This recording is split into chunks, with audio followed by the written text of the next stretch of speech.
அக்கல்கோட் ஸ்ரீ சுவாமி சமர்த்த லீலாமிர்தம் அத்தியாயம் 26. அத்தியாயத்தின் முக்கிய சாராம்சங்கள். இஸ்லாமிய அவுலியா. மங்கள்வேடா அருகில் உள்ள பர்வந்தர் காட்டில் தங்கியிருந்த ஸ்ரீ சுவாமியை ஒரு பரம ஏழை இஸ்லாமியர் அடிக்கடி தரிசிக்க வந்தார். அவர் யாசித்து வாழ்ந்தாலும் சுவாமிக்காக அன்புடன் மண்குழாய் செய்து தருவார்.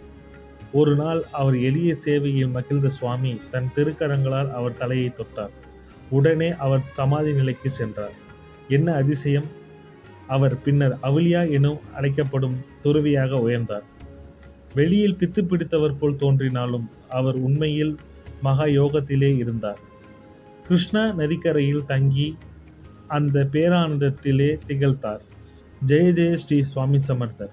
தெளிவு குருவின் திருவார்த்தை கேட்டல்.